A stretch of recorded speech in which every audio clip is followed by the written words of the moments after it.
Morning, everybody, and thanks very much for joining us today. For those of you who don't know me, my name's Andrew Pattinson. I head up the real estate team in Shoesmith for Real Estate North.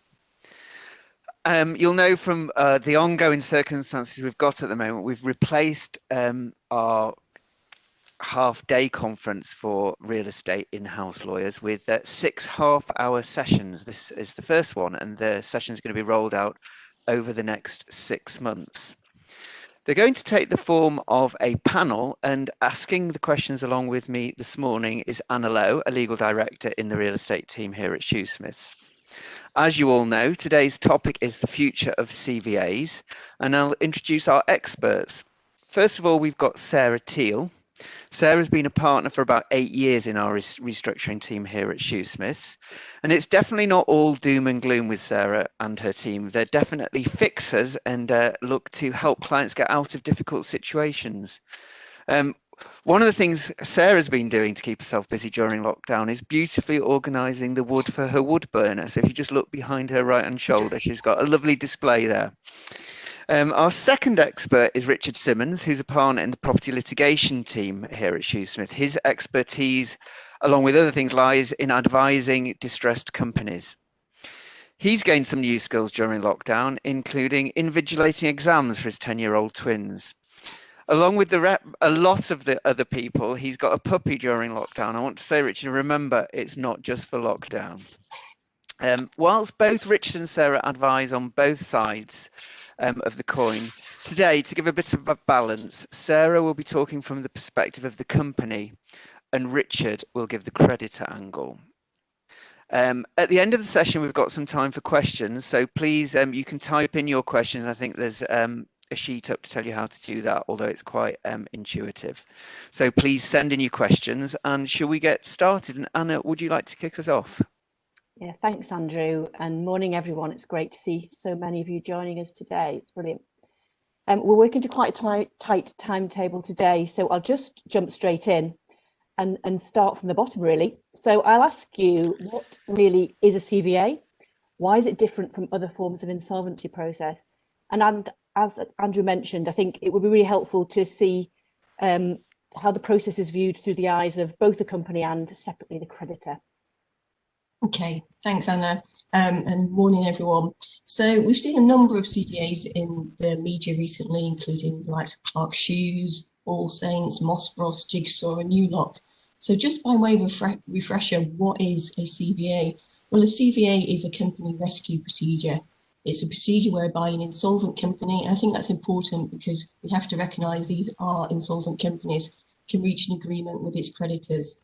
It differs from other insolvency processes as the directors remain in control of the business, the shareholders remain in situ, and it's essentially a contract between the company and its creditors to restructure its position. And typically, the CVA will deal with historic debts, it will deal with underperforming stores to try and place the business on a solid platform going forward. Now, the aim is that creditors will take some short-term pain in the hope that the business will turn around, and thereafter, hopefully, there's some upside for everyone. Now, creditors need to support a CVA proposal, and it needs 75% of creditors voting in favour, and that's creditors by value. So there needs to be creditor engagement, and there needs to be creditor support for a CVA to be approved. And typically, it lasts around 3 years, whereby the company turns its fortunes around. And I think CVAs have been really prolific in the retail and hospitality sector because they deal with a lot of the kind of large leasehold portfolios. And it's a way to restructure those leases. And we'll see those leases put in different categories depending on whether those leases are deemed good or bad by the company.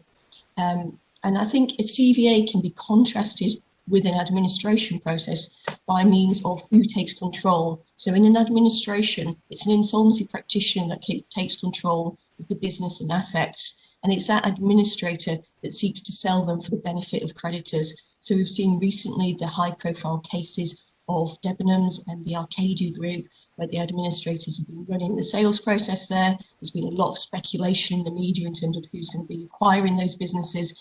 And ultimately, it's been Boohoo, and ASOS, the online retailers that have acquired those businesses. And I think the difference in this sale, and a real trend we're seeing in the retail sector at the moment, is that those businesses have acquired the brand and the stock. They've not acquired the store portfolio. So sadly, a lot of those employees will be losing their jobs. I think there's up to 25,000 jobs potentially impacted across those two businesses, and 500 store closures likely to happen. So very sad for those people impacted. And hello, good morning, everybody. And from a landlord's perspective, I think for those sorts of reasons, it can be quite difficult to get your head around, because essentially what they're providing for is a mechanism whereby if a proposal is for the greater good of the creditors as a whole and the company, then your legal rights as a landlord or a creditor of a particular contract that you negotiated in good faith can be altered, can be changed, or even potentially removed against your will. And I think that's something that a lot of landlords historically have really struggled to get their heads around, particularly those from with backers from outside of the UK. So I think probably nowadays, most landlords have come across some tenant in the CVA over the last 12 months, and there's probably an acceptance now of the basic way that they operate. But it is still important from our landlords to remember that whilst the impact is traditionally all about rent, how much of a discount you'll get, how long that discount will be for, a CVA doesn't have to be limited to rent. In principle, it can modify any term of the lease, almost any term anyway. So it could remove dilapidations liabilities, it can change user provisions, it can remove or reduce service charge. So it's really important for a landlord to, when a CVA is in its proposal stage, to really understand what's being proposed and to scrutinise it in detail to see the way that it's going to be affected and will going to operate unfairly or not. Thanks, Richard. So as you've both commented, we're seeing an awful lot of these at the moment, a lot in the press. I guess these are kind of headline grabbing names and brands, but does the CVA work? Or does it work? Is it better for the landlord, better for the tenant? What's your view on that? Well, as Andrew is someone who drafts CVAs and involved in a lot of them, I've been involved in recent months in Pound Stretcher, Jigsaw, Moss Bros in terms of drafting them and launching them in the market. Then I do think they work. I really do, and I'm a great advocate for CVAs. But I think the key is that a CVA in itself is not the solution. It's just part of the solution. So the company has to have a turnaround plan and a way to move forward from this and restore it to profitability. It's not enough that they simply deal with some historic debt, get rid of a few stores. That's not enough. And I think we've seen that in both Debenhams and Arcadia, where those companies were previously in the CVA, it didn't work, and then they've gone into administration thereafter. I think also what's really important is sentiment. And I think that a company launching a CVA has to take the creditors on the journey with them. They have to say why they've kind of suffered this issue, what they plan on doing to turn the company around. And I think it's important that if the directors and shareholders are owed some money, that they take a haircut too, and in fact probably write off their debts. And also that they share in the upside. So if the company is returned to profitability throughout the duration of the CVA, there's a profit share fund at the end, and all creditors can also share in some upside. So you get some real engagement that way and kind of bring creditors along with you. So of course it's painful for landlords, we are going to be suffering, but hopefully there is light at the end of the tunnel. And finally, I think it's important for landlords to recognise that they're dealing with an insolvent company here. And if the company CVA isn't approved, the company is likely to go into administration. And in an administration, the landlords are probably going to do far worse, and especially because we're seeing this trend in the market that buyers are buying the brands and the stock and not the retail stores. So I think, landlords, they're facing a tough test. And the test is, do they support that CVA and hope the company can turn things around? Or potentially they will be left with an empty unit trying to get a new tenant. So very difficult choices to be made. Yeah, and I, from a creditor's perspective, I'd probably say they can work, and even when they do work, they only work for some. There's always going to be some, inevitably with any CVA that are out of pocket or having to return their property back. But I think where they do work for landlords, the aim is that in return for a short-term hit, you leave stronger tenant, one with a leaner business, a more secure income, and the risk of insolvency of that tenant materially reduced. And in those circumstances, I think it is a price, or often a price worth paying. However, looking at some of the pre-pandemic CVAs, that the statistics on those show that ultimately they didn't have a great success rate, with probably about, well, over half, I think, failing and ultimately going into administration or liquidation, and those really haven't served no benefit to the landlord, just resulting in increased costs and probably a more difficult exercise to find a tenant. Hopefully the pandemic ones, because perhaps CVAs work best when trying to address a short-term catastrophic or temporary hit on a tenant's trading, as we've seen. I mean, many of the companies that have gone into CVA in 2020 had very strong trading records in 2018, 2019, followed by obviously a catastrophic dip in 2020. And so that sort of arrangement where you can see, well, there's a distinct cause that we are addressing, we're going to address it with some pain, hopefully on the behalf of everybody, and then you're left with a stronger company at the end, and also all the other benefits from the CVA, such as the saving of hopefully jobs and some of our best known brands.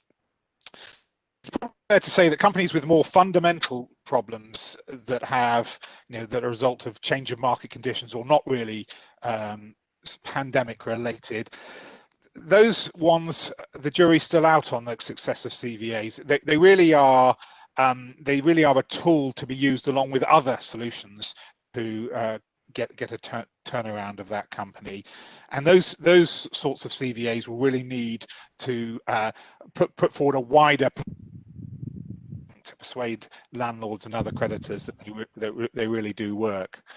But overall, what we're looking for is that in order for CVAs to really be successful, they really need to work for both company and creditors. And even though they've been popular in the last few years, it's still an evolving mechanism. There's changes all the time to reflect what new challenges that tenants are facing, but also vocal prejudice that landlords have been suffering, and I think this is where, to some extent, some of the controversy has arisen, and sort of landlords feeling that perhaps they've gone a bit too far and prejudiced them, and that's why, certainly within the landlord community, they're seen as quite controversial. So, Richard, when you say they're seen as controversial, particularly at the moment, can you just go into a bit more detail on that? And what do you think this leaves for both landlords and creditors in that context?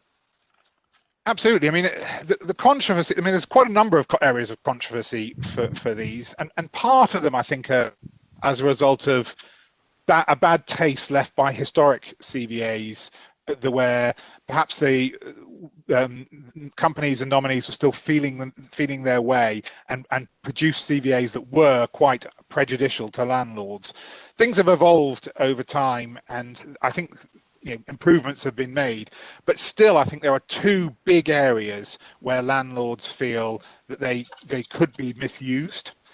The first of these is that many of the larger and most famous CVAs of the last 12 months really have, they've been in the retail context, large property portfolios, and they've really targeted landlords. Often the landlord is perhaps the only creditor who is been asked to take a hit. It's circumstances, all the other creditors are voting for the CVA, and as a result, it doesn't matter what landlords do, they haven't got enough debt to oppose the CVA. So it really can be being pushed through sort of against their will. And I think many landlords feel that it's pretty unfair for them as a single group of creditors to be targeted in this way, and this is why you've heard lots of calls for more regulation to try and curb that, and to try and perhaps spread the pain more equally across the creditors and the company itself. And in this regard, landlords, whilst landlords do have the ability to challenge CVA that goes through against their will if they think they've been prejudiced, the courts have made it clear that it's not fundamentally prejudiced to treat individual categories of landlords differently, or sorry, of creditors differently. It really is on a case-by-case basis. So whilst there has been some help from the court, it's not it's those sorts of challenges are by no means certain to succeed. And in my view, one of the things in my experience when I'm when I'm acting for landlords looking at CVAs is landlords are always keen to look at who else is supporting the company going forward. And Sarah mentioned it a bit before. What's happening to existing debt? Are people, is that being secured or is it being written off? Is additional money being put into the company, and if so, by whom, and how secure is it? These sorts of other commitments at least give a better perception that the CVA is treating people fairly. Now, the other big area of prejudice is it's about a CVA being used to affect a change that really restructuring and rescuing. And I think there are two aspects to this. The first is the perception that CVAs are being used and exploited by potentially solvent companies to gain commercial and competitive advantages, removing legacy debt, removing underperforming stores, getting significant rent reductions. All of those are things that tenants can potentially benefit from.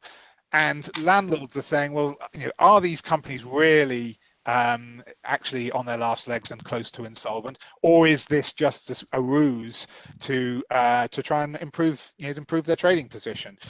And I think my experience on that is, everybody's got anecdotes, and I know some companies have sailed close to the wind, but my feeling on it is that sort of situation is comparatively rare, and it is a very big risk for a tenant to go through a CVA, especially if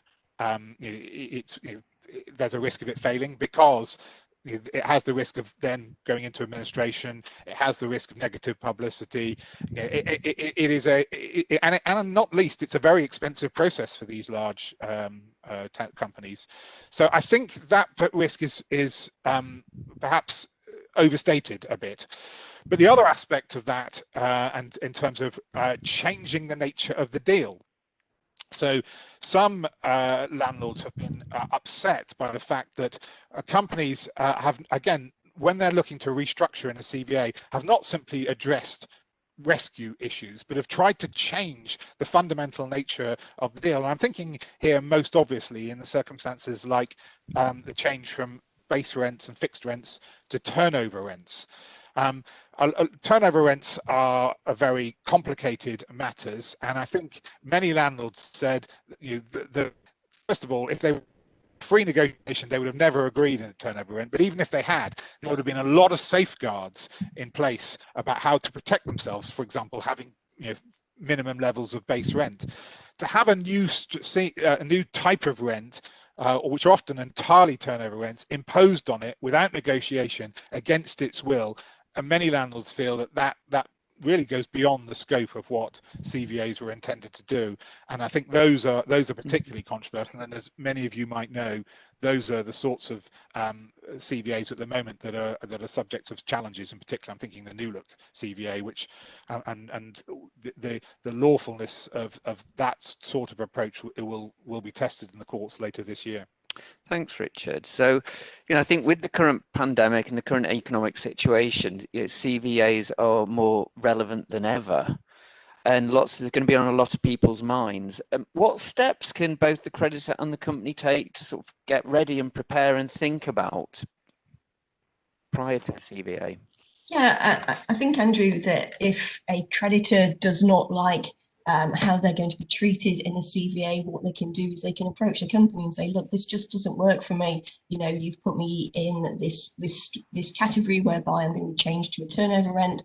That doesn't work. This is a profitable store. change me to a higher up category, and then I will vote in favour. I think this is where landlords have some power, because 75% of creditors in value have to vote in favour. So there have to be creditor engagement to get them on board. So I think, landlords can try and approach the company if they're unhappy with their treatment, and see if they can kind of exercise some influence there.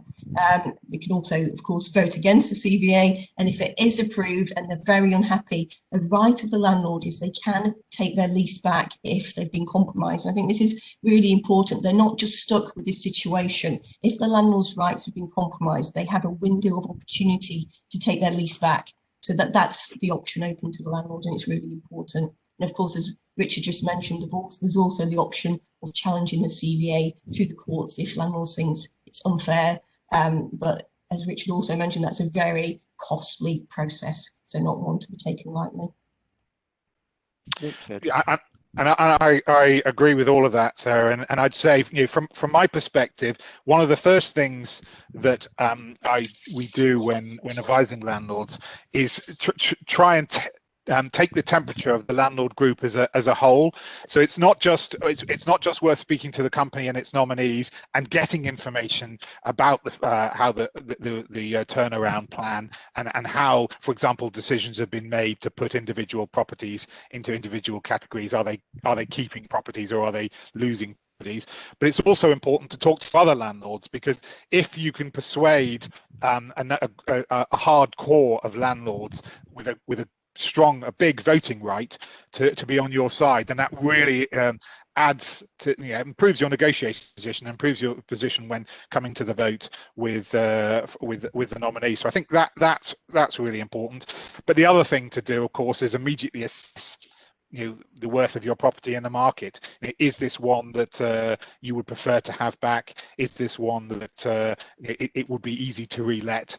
And in which case, if it is, again, you have the option to take it back, but it also materially improves your negotiating position when you speak to the nominees to try and seek to persuade them to give you a better deal than in the original proposal. Thanks both. So with an eye to the future, what's your view on the future of CVAs? Do you think we're going to see a growth in the retail hospitality sector in them as we come out of lockdown? I was just going to mention, actually, Sarah, sorry, that I'd seen that the BPF had called on the government to alter the rules on CVAs to make it harder to compromise the claims of one class of creditors, i.e. landlords, I think, if we're going by what you've been saying previously. In essence, what's your view on the evolution of CVAs this year? Well, and I think my view is we're likely to see a lot more CVAs. I think the retail sector was already facing a difficult 2020, and then the pandemic came along. So real problems there in the retail sector, especially those with the large leasehold portfolios. I think we've seen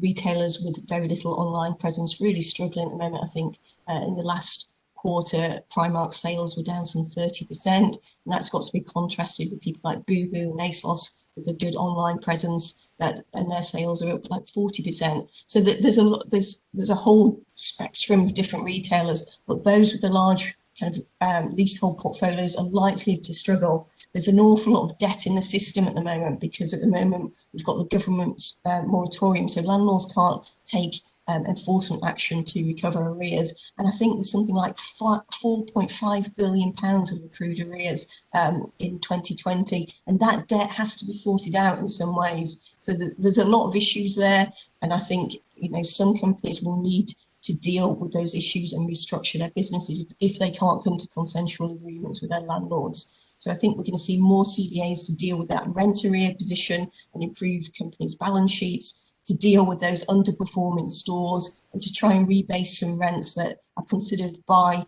the tenants to be above the market rent. And we just don't know how things are going to pan out. How long are we going to be in this pandemic? Will consumers go back to the high street? Will office workers go back into the office and start using the restaurants and stores? So I think there's a lot up for grabs at the moment, but I think ultimately there's a lot of debt out there. That's something we can be sure about. I think as a result we're going to have to see some restructuring.